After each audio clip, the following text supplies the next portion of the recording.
Howdy once again, it's Mr. Pete, your YouTube shop teacher. Thank you for joining me and watching my videos. And this is tips number 536, which is part 7 of the rather long series here on the rebuild of the Mead band sander. So stick with me here as we get started on the next part, which will be the swing arm here that supports this little idler wheel.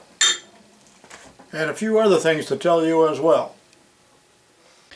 Let me start with an unrelated item. Just 9 minutes ago the mailman came, and in here was this wonderful gift, and I'm going to talk a lot more about that in another video, or probably several videos, but this is just a little preview of it, of this beautiful little die maker square.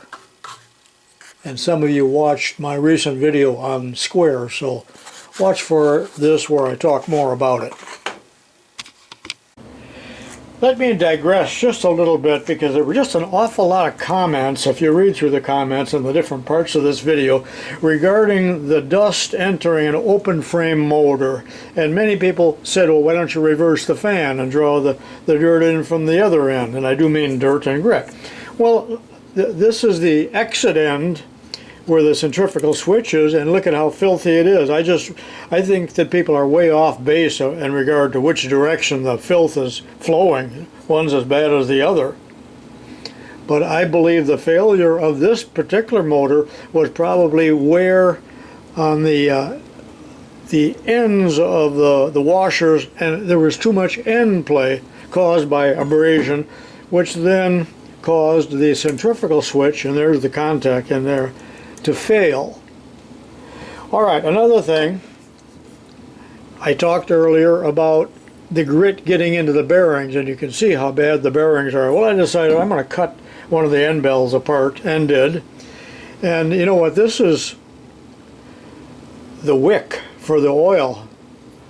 It looks like my hair on a bad day. Actually, it looks like my hair on a good day. You can see there's the Gitz oiler, so the oil dripped into the wick, and then the wick rubbed right against her. But this is the bearing. That's where the oil went. I opened it up, and there's some vice marks on there, but you can see the damage to the bearing. You know what surprised the heck out of me here on this bearing is that it's magnetic. I would have thought it would have been a brass or a bronze bearing, or at least a non-ferrous bearing, but it's a steel bearing on a steel shaft. I'm sure it's a special alloy, but that did surprise me. Okay, back to the real subject of the video. Let me try to explain what I'm doing this morning. First of all, there was a piece missing off this. There were several things missing, as you know. But looking at one of the original pieces of artwork here, you can see that this idler wheel here is supported by a swing arm. That's what's missing. That's what I'm going to fabricate here in a few minutes. So let me show you the several different positions of the belt that can be used with this model. Notice also there's an idler wheel down here, and right now it's stored back here on this little axle. So I need to make that axle too, and that's really the first thing I will do. But let me show you the different positions of the belt. I have removed the table for clarity, but pretend it's still on there. Let's say you were going to sand something like right here. We're going to sand this edge. And this isn't a problem at all. But if you were going to attempt to sand something like this, the belt now interferes. So there are times when this belt would be put back on this idler pulley here, and that just gives you a deeper throat here and more room to work. So that's the purpose of this position of the idler wheel. I may be getting ahead of myself, but I'll be talking about this guard in the next video. But notice that we have quite a bit of movement here, and that's the reason for that. It's very easy to change the belt from one to the other, no tools needed. There are times when we might want to do internal sanding, and I'm going to talk more about that, but let me just say that this wheel would be taken off, remember there's a clip on here, and put in this position. That's an idler wheel. It would be handy to have 3 idler wheels instead of 2, but I believe 2 were originally equipped. And then this idler arm, and that's just a mock-up now, is put on here. And that's where it normally will be kept, for that matter. That's why this axle extends out. Now let me shift the belt here and show you what I'm going to do.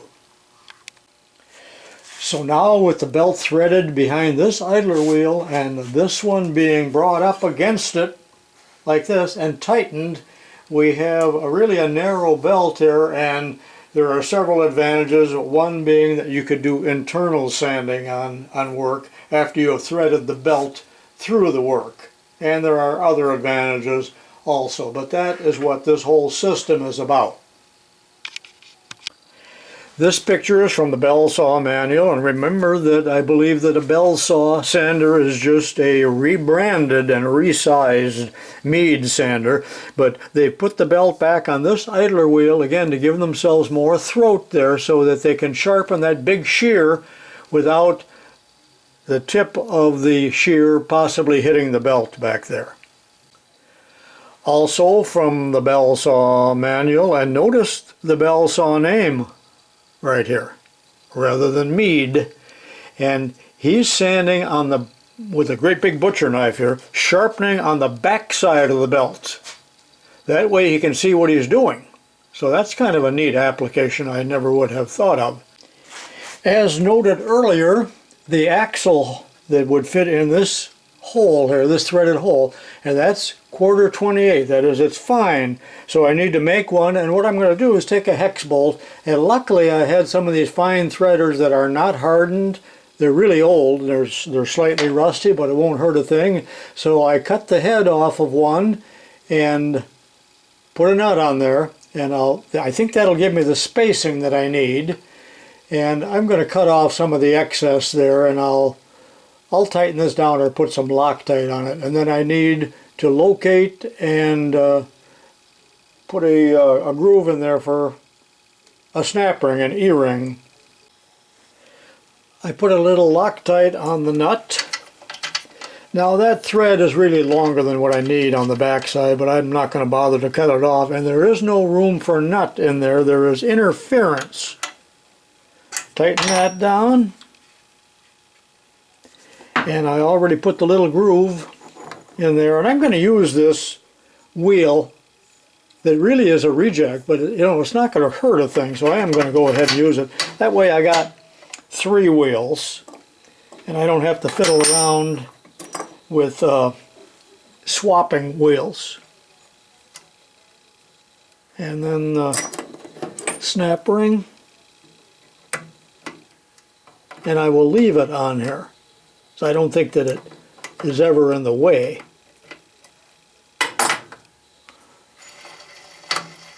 Some would say I need some washers in there, and you know what, I got a little extra end play. I think I will put a thin washer on the back side. And by the way, these nuts, those fine nuts, are finished nuts. That is, it's finished on one side. You know what I mean by finished? You don't see those very often. Of course, that's an antique nut. Alright, that's done, and I will turn my attention to the swing arm, and I have named it the swing arm. I don't know what it's called, really. Maybe no name at all. Okay, how the heck long should this swing arm be? And I'm really talking about the distance between the centers here of the 2 holes. You know, I haven't got a clue. So here's the way I did it. And you may find this invalid and even preposterous. But I know that that wheel is 2 inches. And by the way, this is a sketch here. This isn't the actual photograph. But I did do the same thing off of a photograph to validate what I'm doing. But since that's a 2-inch wheel, I set this for the radius of that wheel only by doing this. And then with the dividers. 1, 2, 3, 4, approximately 5 inches, maybe a little more. It came out to 5 on the photograph that I did. So that's how I arrived at this dimension. And in fact, I need to make it a little longer because I have to allow this distance and this distance. And there was a pretty good picture here. This is a casting. See, I'm not going to make a pattern out of casting, but that's what it looks like on the top side to clamp. And of course, they wouldn't bother to show me the bottom side, would they? This shaft is 3/8. This shaft is 1/4. Now I cut that out of hardwood to show you the shape. It's kind of a dog bone shape. And I don't believe I'll thin it out here, but I'm going to start with what amounts to here. This is 3/4 square aluminum. I'm going to cut it longer than this so that I have a piece to clamp in the milling machine on each end. You always got to think about how am I going to hold the work. So I'll cut it off, well, I think it's going to be about 8 inches. And then I'll start laying it out. Actually, this is 5/8 square, not 3/4. If I had 3/4, I would use it. I've laid out the 2 holes. That'll be the 1/4 inch hole, and that'll be the 3/8 hole. And in taking it down to the dog bone shape here, there's probably even no need for that. It's a matter of aesthetics. So I've laid out that line and I'll mill it to that line. Notice the extra on the ends for clamping, but I'm going to step over to the Bridgeport mill, and I want to ream those holes on the milling machine so they're perfectly square and perfectly parallel to one another and all of that stuff. Drilling a 15/64 hole.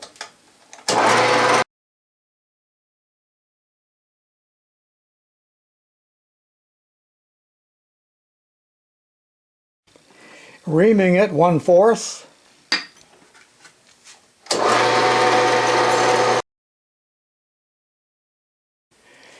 Drilling 23/64.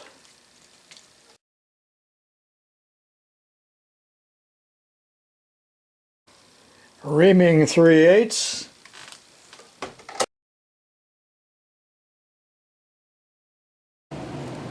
Have a look at the setup. I've got waste stock underneath there, underneath the work, so I won't hit the table.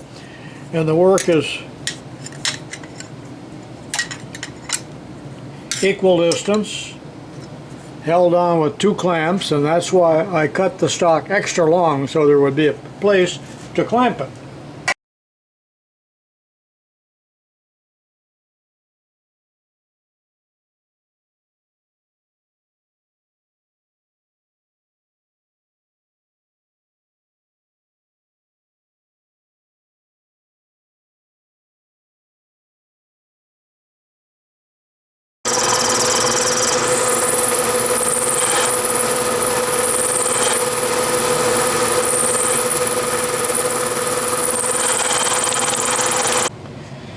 Well, that's about all I'll do to streamline this thing and make it look like a dog bone. Ready to come out, clean up, cut the ends off, and a few other operations. Now I'll start with a small end. I'm going to saw it off right about where my thumbnail is and round it off a little bit. I believe I will use Loctite to hold the shaft in on which the wheel will ride, but I certainly could use a set screw here as well, but it would have to be a pretty small set screw.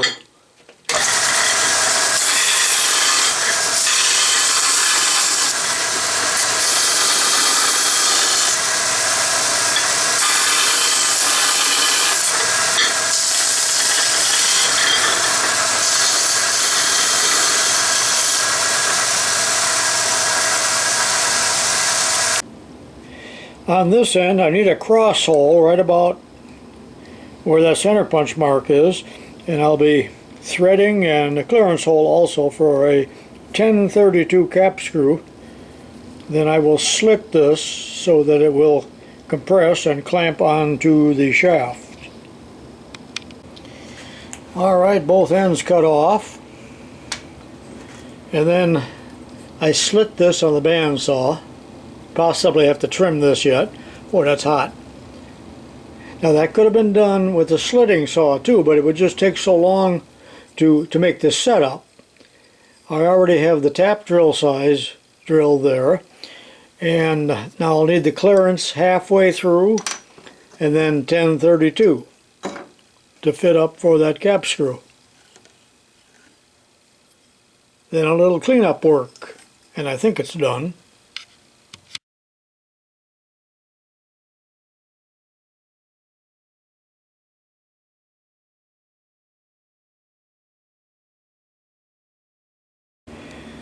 Okay, here's the assembly for that upper idler wheel. 1/4 inch rod, again an E-clip right there, a washer, another washer, and then upon assembly here, in determining just exactly where I want it, and it is lining up quite nicely with the belt right now, but I also have some adjustment up here at the top where I can move the arm in and out. I do not want it to rub on the upper wheel, but what I'm going to do now is put some Loctite on this shaft here and then take a long needed break, and I'll be back in 2 hours. Alright, with the swing arm put into place and tightened with the Allen wrench right here. Now notice that I'm not allowing the belt to rub against the platen. There's still a gap in there. But you can see pretty much the way the belt is routed. Let me turn it on so you can see what's happening.